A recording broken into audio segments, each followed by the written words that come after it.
Hello friends, Bedros Keuilian here, and I'm going to talk to you about going from mediocrity to greatness.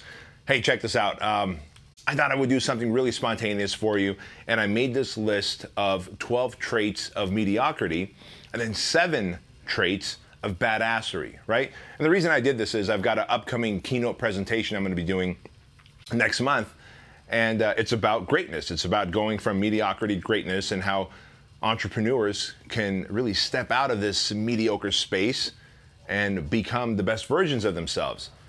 Then I started making a list of all the different ways we can be mediocre. And I thought I'd share that list with you. And so if you don't mind, we're going to do this right here and now, the 12 traits of mediocrity. So here we go. You're going to see it right here behind me on this beautiful plasma TV. All right, so trait number 1 of mediocrity is a lack of gratitude. I got to tell you, the type of people that I meet who are negative, who are cynical, who have low self-esteem, who have a low self-confidence even, are those who don't show gratitude. They lack gratitude in life in general, and they forget all the great things that they need to be thankful for. Instead, they're always focusing on the things that they don't have, or the things that they want, or how they were a victim. But that's a little further down the road here. But if you are the type of person who doesn't show gratitude, I can tell you right here and now that you are probably swimming in the sea of mediocrity.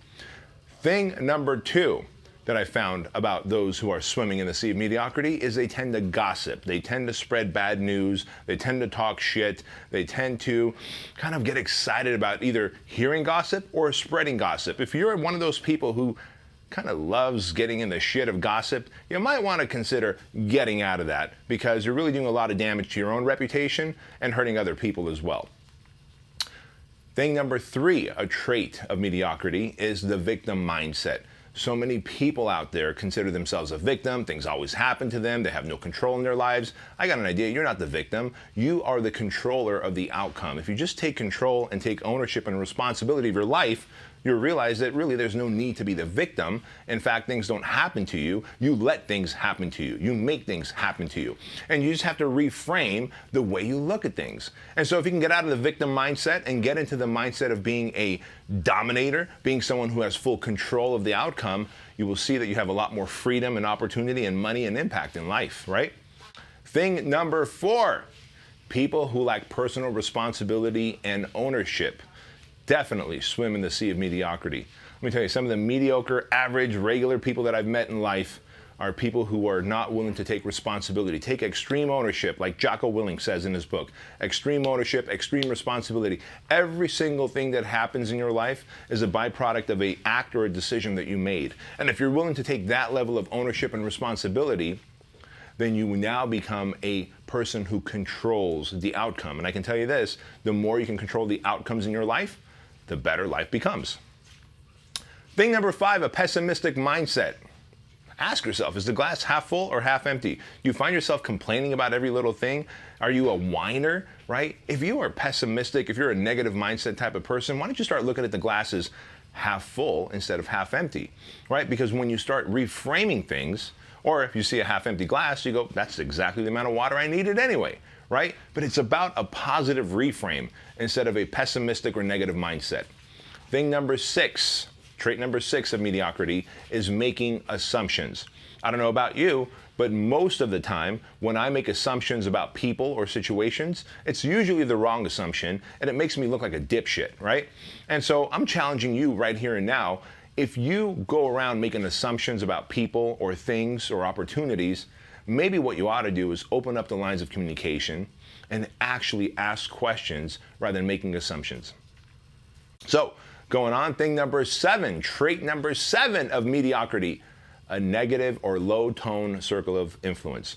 There's a great book out there. It's about tone matching, and I think it's called Find Your People or Choose Your People. The book's out of print, but you could still find it on eBay. And it talks about people's tones. And what's really neat about that is it explains how people who have like low tone, kind of like Eeyore. Do you remember Winnie the Pooh? And Tigger was always happy and bouncing around and enthusiastic, and then Eeyore was just always down and life's bad. Well, if you're hanging around with low tone or negative energy people, your circle of influence, are just kind of dragging ass and they're like Eeyores, soon you become like an Eeyore, right? Because at the end of the day, you show me your network and I'll show you your net worth. And if your circle of influence is broke and negative minded, very quickly you become broke and negative minded as well. Trait number 8 of mediocrity is the blame or scarcity mindset. In other words, the mindset of, you know what, there's not enough to go around. If you win, then that means I must have lost. Or blaming others for situations instead of, again, taking full responsibility. The reality is scarcity is just a way of looking at things. Have you ever considered looking at things through an abundant filter, right? And most people don't realize this. The scarcity mindset comes from parents and school teachers. So if your parents were negative and they blamed others and they always felt like there was never enough to go around, they instilled that thought pattern in you. And you're walking around with that thought pattern of scarcity. And when you start thinking scarcity, you start manifesting scarcity, right? And so really you can just start thinking abundance. If I win doesn't mean that you lose. We could both win together. The pie isn't just so big. The pie can become infinitely bigger if you're willing to look at it that way. Trait number 9 of mediocrity is limited belief systems. I met so many people who right now, where the economy is rocking, are complaining about the economy. They're complaining about competition. The reason there's such competition right now is because people have more money to spend than they had in 2008, 9, 10, 11, 12. People have more money to spend today than ever before. But people who have limited belief systems believe that the economy is tough. The economy is not tough right now. The economy is easy. The economy is easy. Unemployment is at its lowest rates, right? The competition is high because people have money and they're willing to spend it, and people are creating businesses to take that money in exchange for value. So if you've got a limiting belief system about the economy or about money or about competition, you might want to start doing a self-check. Am I really worried about the economy or the competition, or do I just have a negative or low or limited belief system about how much money I can earn, right? Maybe you've put this glass ceiling on yourself and you just don't believe that you can earn any more money. And so you want to blame the competition, you want to blame the economy, you want to blame the city that you live in, you want to blame the industry that you operate in. What if you just break through that glass ceiling? So I used to be a personal trainer and I still work in the fitness industry with our fitness franchise, Fit Body Bootcamp. And the reality is that I used to think that, man, most trainers make $30,000 to $40,000 a year because on average, that's what trainers made. And so I only gave myself permission. My limited belief system allowed me to only make $30,000 to $40,000 a year. It wasn't until my mentor, Jim Franco, who was a personal training client, and he was a millionaire, he said, hey, why do you live such a life of mediocrity? You know, why are you always so broke? I said, well, personal trainers, man, we're here to serve people, but average trainer makes $30,000 to $40,000 a year. He said, well, who said that? I said, that's just what our industry does. He goes, that doesn't mean you have to do that. You can own 5, 6, 10, 20 gyms, and you can have personal trainers working for you. And before long, I had 5 gyms, and I had personal trainers working for me, and I was making 7 figures. And today, we've got over 600 Fit Body Bootcamp franchise locations worldwide. I've got thousands of coaching clients. We're making tons of money, and it's because I've removed my limiting belief system about the type of money that I can earn in the fitness industry. Most of the time, your limiting belief systems determine your outcome. So if you change your belief systems, you will change your outcome. All right, thing number 10, trait number 10 of mediocrity is poor or no communication. And there was a Harvard study done a couple years ago in businesses, in most small businesses. They said 85% of small businesses erode or don't reach their fullest potential because of poor communication between the owner and the manager, or the manager and its staff, right? So think about this. Where in your life are you being mediocre where communication is concerned? Is it your relationships? Is it work? Is it coworkers? Is it a business partnership? Whatever it is, maybe it's time that you man up and start having clear, open, honest communication. Instead of holding it bottled up, and instead of having passive-aggressive energy towards someone, instead of being resentful towards someone, instead of being adversarial towards people, if you just communicate openly and go, hey man, what you said hurt my feelings, or what you said made me assume this, is this how you're trying to make me feel? And they're gonna say no, then you've opened the lines of communication and you're gonna have a better relationship with that people or that person, right? So my big challenge to you is, are you gonna keep everything bottled up and be passive aggressive, or are you going to open up the lines of communication and get what you want out of life?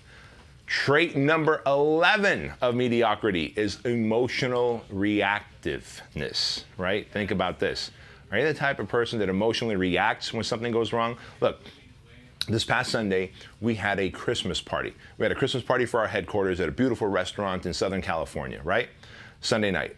Monday morning, we come to work, and our headquarters has been broken into. Ah, shit, that sucks. Now, I could either emotionally react and freak out and put my entire staff in a frenzy, and no one's gonna get shit done, or I could react, or actually I should say I could respond strategically. So you got two choices. Anytime poop hits the fan, and as an entrepreneur, as a high performer, as someone who's trying to launch a business or get an idea off the ground, things are always gonna go wrong. That's just the nature of it. Are you gonna emotionally react, or are you gonna respond strategically? And so we created a plan. Hey, we're gonna respond strategically. Let's get that broken window fixed. Let's get the cops out here and take inventory of what got stolen. The rest of you go upstairs and work. Let's make money. Let's change lives and make an impact, right? But the more you can control your emotional reactions and take a step back and instead look at it as a response instead of a reaction, again, you take control back. And when you take control back, you become more successful in life. Finally, the 12th trait of mediocrity is a closed mindset. See, there's the open mindset, the type of person who goes, you know what, I'm an open vessel, I'm willing to learn, I'm willing to change my belief systems, I'm willing to change my actions, I'm willing to change my habits.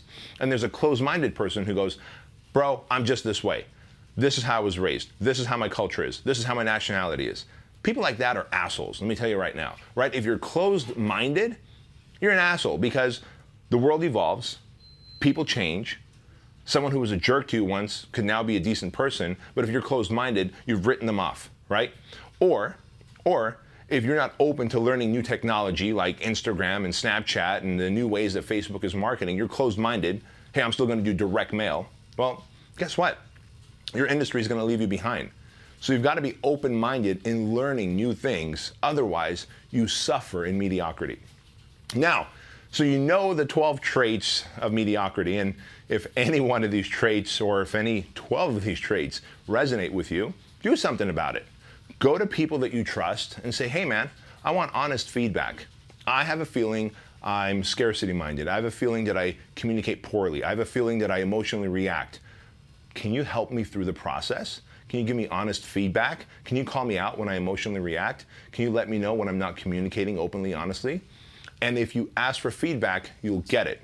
But the trick is to not look at the feedback as personal criticism. Because if you take it as personal criticism, then you go fists up and you get defensive. Instead, look at feedback as an opportunity to make corrections and to evolve as a better human, right? So now let's go and talk about my favorite thing, the 7 trait of high performers, right? There's 7 traits that high-performing humans have, and I've had the good fortune over the last decade to hang out with some of the badass people on the planet. I mean, just amazing people. And so I've seen the commonalities, and I want to share these 7 traits of high performers so that you can begin to cultivate these traits in you. Ready? Trait number 1.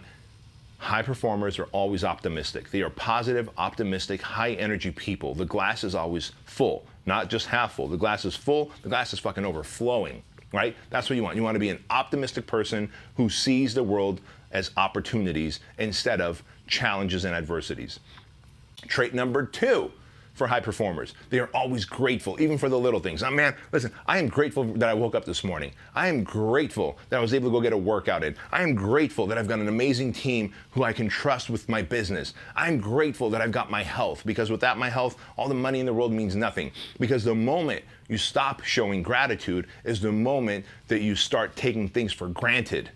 And you can't take a relationship for granted. You can't take your health, your finance, your mindset, any of it for granted, because the moment you do, you start slipping into mediocrity. So show gratitude and show it often. That's what the high performers do. Trait number 3 of high performers is they are open to feedback, right? We talked about the closed-mindedness of mediocre people. Well, guess what? High performers are open to feedback. See, I read a study that something like for every 5 miles that you drive on a highway, you do about 1,000 micro corrections on the steering wheel to stay between the lanes. So think about that. For every 5 miles that you're driving, there's about 1,000 micro corrections to stay on that highway, to stay in your lane. That means the road is giving you feedback. The lane, the curves, the bumps, the potholes, everything's giving you feedback, and you're making those micro corrections. Well, holy hell, if you're on the road and you're open to feedback on the road so you can stay between the lanes, doesn't it just make sense that in life, mentally, emotionally, ethically, relationally, that you should be open to feedback from others who are willing to help you so that you can make those micro corrections and become the best version of yourself? Well, the high performers are open to feedback. They take feedback, they process it, they course correct, and they move on and dominate their path. Thing number 4, trait number 4 of high performers, resourcefulness.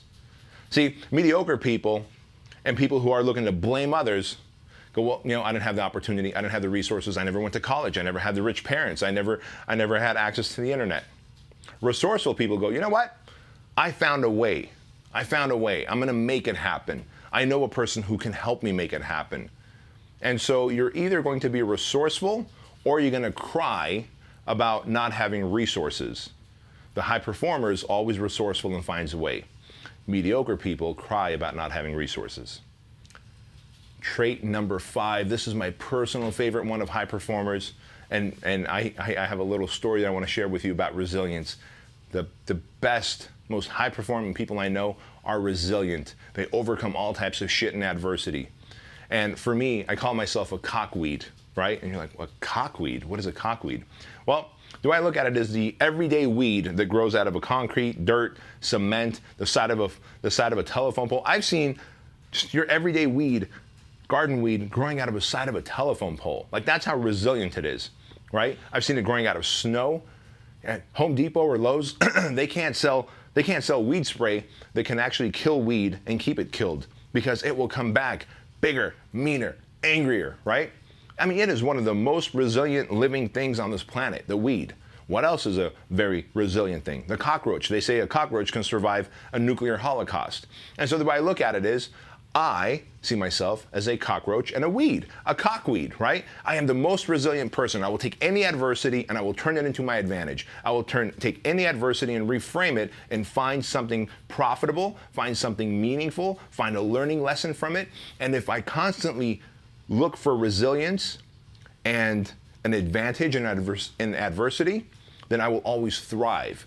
Because if you choose not to be resilient, then you're really accepting mediocrity and death, right? That's the only difference. So think about resilience, emotional resilience, mental resilience, entrepreneurial resilience, and all the different ways that you can overcome the challenges if you just reframe it. Hey, this challenge that just happened, this adversity that just took place in my life is really an advantage. Now I just need to figure out where's the advantage so I can take advantage of it.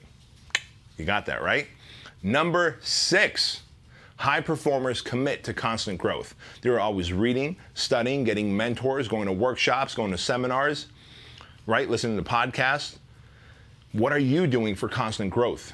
Because you're either growing or dying. There is no, I've maintained my EQ, IQ, and AQ. See, everybody knows about the IQ, right? The intelligence quotient. But what about the EQ? Are you growing your emotional quotient? Are you getting more emotionally resilient so you don't overreact and instead you over-respond, right? What about your AQ, your adversity quotient? Are you growing your ability to deal with adversities and challenges? Constant growth. There's so many great books out there, like The Big Leap, Psycho-Cybernetics, the one from Napoleon Hill, but not the one you're thinking of. The one I'm thinking of is, hey, what's the one, Drew, where he, do you remember the Outwitting the Devil? Outwitting the Devil, yes. Outwitting the Devil. This is a great book about taking control, taking responsibility, and it's from Napoleon Hill. It's the less popular book from Napoleon Hill, but I believe it is the best book from Napoleon Hill, Outwitting the Devil. I mean, if you read Outwitting the Devil, Psycho-Cybernetics, and The Big Leap by Gay Hendricks just over and over again, you'll have so much constant growth in your life, right? The question is, are you willing to do that? High performers are willing to do that. And finally, the 7th trait of a high performer, they're service-driven. They're service-driven. They want to give back. They want to add value, right? They're not all about taking. They want to serve others because they understand that the more they give, the more we get. So my challenge to you is, What are you doing to put your selfish animal aside and instead go out and serve, right? Serve your customers, serve your family, serve your community. Just when you think you're giving enough, I challenge you to give more. And the more you give, the more you serve, the better you become. And there's really a term called the servant leader. I've adopted that term to myself. I really want to be the servant leader, and both here at work, with my family, with my businesses, with my business partners, with my clients, the people I serve. I want to make myself available and give, because the more I give, the bigger the impact I get to leave. And at the end of the day, we're looking for 4 things in life, 4 things that will make us ultimately happy. Can you guess what those 4 things are? And I'm going to wrap it up with that. Happiness is having money, it's having meaning, it's having health, and it's having relationships, people to share your money and your health and your meaning with, right? And if you don't have those 4 things, then what's it all for, right? So I hope you got a lot of value out of this video and this live cast that we're doing. If you have any questions, leave them down in the comments below. Thank you so much for watching. Thank you so much for reading my stuff and watching my videos and all the great comments and feedback you guys give me. I love you all to pieces. Have an awesome one. Take care. Bye.